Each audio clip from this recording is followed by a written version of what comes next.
प्रधानमंत्री नरेंद्र मोदी की गठबंधन सरकार तीसरी बार बहुमत के आंकड़े को छूने के बाद मंगलवार को अपना पहला बजट पेश करेगी। पहली बार नरेंद्र मोदी की सरकार गठबंधन के सहयोगियों पर निर्भर है। ऐसा माना जा रहा है कि सरकार राजकोषीय विवेक के साथ खर्च करने की अपनी नीतियों में बदलाव कर सकती है। विश्लेषकों का सुझाव है कि नई सरकार को ग्रामीण इलाकों में रह रहे लोगों पर अधिक ध्यान देने की आवश्यकता है, क्योंकि इन्हें बढ़ती जीडीपी से अमीरों के समान लाभ नहीं मिला है। प्रधानमंत्री की आर्थिक सलाहकार परिषद के पूर्व सदस्य रथिन रॉय का कहना है, नरेंद्र मोदी का यह तीसरा कार्यकाल उन्हें पहले से चले आ रहे विचारों को छोड़कर आम जनता की आर्थिक समृद्धि के बारे में कुछ करने के लिए प्रेरित कर सकता है। वो कहते हैं, यह एक ऐसा क्षेत्र है जहां उनकी सरकार अतीत में विफल रही है। नरेंद्र मोदी पिछले 10 साल से सत्ता में हैं। इस दौरान उन्होंने सरकारी खजाने से समुद्री पुलों और एक्सप्रेसवे के निर्माण जैसे बुनियादी ढांचों में अरबों रुपये खर्च किए हैं। उन्होंने बड़ी कंपनियों के लिए करों में कटौती भी की है। साथ ही निर्यात केंद्रित उत्पादन को प्रोत्साहित करने के लिए सब्सिडी योजनाएं शुरू की हैं। भारत की कमजोर वृहद अर्थव्यवस्था अब स्थिर हो गई है और इसके शेयर बाजारों में उछाल आया है। लेकिन इसके साथ ही असमानता और ग्रामीण संकट भी है। 60% से अधिक भारतीय कृषि और उससे जुड़े कामों में लगे हुए हैं। इस वर्ष की पहली छमाही में BMW कारों की बिक्री अब तक की सर्वाधिक रही है, जबकि कुल खपत वृद्धि में कमी आई है। यह 2 दशकों में सबसे कम रही।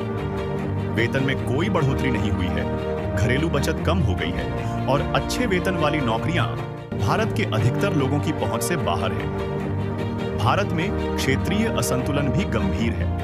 प्रधानमंत्री की आर्थिक सलाहकार परिषद के पूर्व सदस्य रथिन रॉय के अनुसार, देश की अधिकांश जनसंख्या उत्तरी और पूर्वी हिस्सों में रहती है, जहां प्रति व्यक्ति आय नेपाल से भी कम है तथा स्वास्थ्य, मृत्यु दर और जीवन प्रत्याशा अफ्रीकी देश बुर्किना फासो से भी खराब है। 10 में से 9 अर्थशास्त्रियों का मानना है कि मोदी सरकार के सामने सबसे बड़ी चुनौती बेरोजगारी है।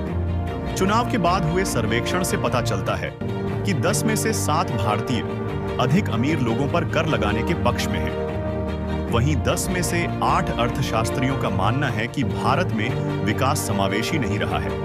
उत्तर भारत के कृषि क्षेत्रों में यात्रा करने पर यहां रहने वाले अधिकतर ग्रामीणों की किस्मत शहरों में रहने वालों से एकदम अलग दिखाई देती है। उत्तर प्रदेश का मुजफ्फरनगर जिला दिल्ली से कुछ ही घंटे की दूरी पर है। यहाँ खुले मैदानों से होकर गुजरने वाले अत्याधुनिक राजमार्ग को छोड़ दें तो ऐसा लगता है कि इस क्षेत्र को देश की अर्थव्यवस्था ने काफी हद तक नजरअंदाज किया है। ग्रामीण परिवेश में रहने वाले सुशील पाल ने बीबीसी को बताया कि उनका परिवार पीढ़ियों से बहरा आसा गांव के मैदानों में खेती करता आ रहा है। इसमें बहुत ज्यादा मेहनत लगती है, लेकिन कमाई बहुत कम होती है। पाल ने हाल में हुए आम चुनाव में नरेंद्र मोदी को वोट नहीं दिया था। हालांकि इसके पिछले 2 चुनावों में उन्होंने मोदी का समर्थन किया था। वो कहते हैं कि प्रधानमंत्री का किसानों की आय दोगुना करने का वादा सिर्फ वादा रह गया है। पाल ने कहा, मेरी आय कम हो गई है, खेती की लागत बढ़ गई है, लेकिन मेरी फसल की कीमत नहीं बढ़ी। उन्होंने प्रधानमंत्री मोदी चुनाव से पहले गन्ने की खरीद कीमतों में केवल मामूली बढ़ोत्तर की थी। उन्होंने कहा, मैं जो भी पैसे कमाता हूं, बेटों के स्कूल और कॉलेज की फीस देने में चला जाता है। मेरा एक बेटा इंजीनियर है, लेकिन पिछले 2 साल से बेरोजगार है। भारत में नौजवान रोजगार के अवसरों की कमी से जूझ रहे हैं। साल की शुरुआत में हजारों युवाओं ने इसराइल में नौकरी पाने के लिए आवेदन दिया था। सुशील के खेत के पास ही फर्नीचर की एक वर्कशॉप है। यहां निर्यात करने के लिए फर्नीचर बनाए जाते हैं। पिछले 5 साल में वर्कशॉप के टर्नओवर में 80% की गिरावट देखी गई है, क्योंकि कोविड के बाद विदेशों से ऑर्डर मिलने बंद हो गए थे। दुकान के मालिक रजनीश त्यागी ने कहा कि वे विदेशों में मंदी की वजह से स्थानीय स्तर पर फर्नीचर बेचना चाहते हैं, लेकिन ग्रामीण संकट जारी रहने की वजह से उनके उत्पादों की कोई मांग नहीं है। उन्होंने कहा, कृषि अर्थव्यवस्था मंदी में है और स्थानीय मांग नहीं बढ़ने की सबसे बड़ी वजह किसानों पर भारी कर्ज और बेरोजगारी है।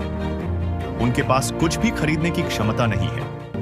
त्यागी का व्यवसाय सूक्ष्म उद्यमों, माइक्रो एंटरप्राइजेस की श्रेणी में आता है, जो भारत की अर्थव्यवस्था की रीढ़ है।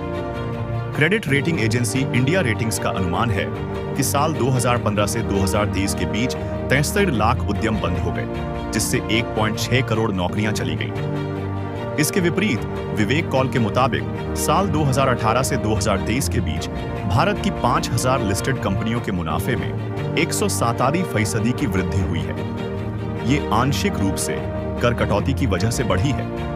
तीसरे कार्यकाल में अर्थव्यवस्था के औपचारिक और अनौपचारिक भागों के बीच इस तरह की खाई को पाटना और भारत के गांवों में समृद्धि लाना प्रधानमंत्री मोदी के लिए सबसे बड़ी चुनौती होगी। गोल्डमैन सैक्स के अर्थशास्त्रियों ने एक नोट में कहा कि चुनाव के बाद के पहले बजट में कल्याणवाद की ओर झुकाव देखा जा सकता है। हालांकि ये जरूरी नहीं कि बड़ी बुनियादी ढांचा परियोजनाओं पर अधिक पूंजी खर्च नहीं किया जाए।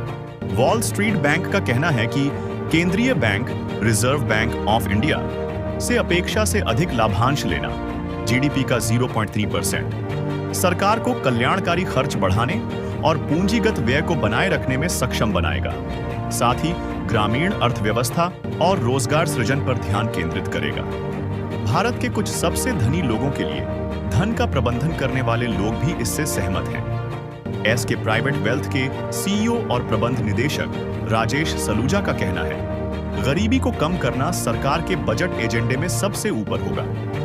मजबूत राजस्व और कर संग्रह को देखते हुए इसे राजकोषीय गणित को बिगाड़े बिना किया जा सकता है।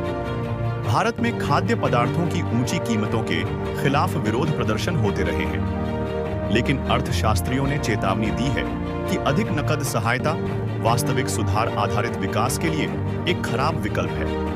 लगभग 80 करोड़ भारतीय पहले से ही मुफ्त अनाज पर जी रहे हैं और कुछ राज्य अपने राजस्व का लगभग 10% कल्याणकारी योजनाओं पर खर्च करते हैं। बजट में यह दृष्टिकोण प्रस्तुत करना होगा कि सरकार किस प्रकार लाखों लोगों को वर्कफोर्स में शामिल करने तथा आय की संभावनाएं सृजित करने की योजना बना रही है।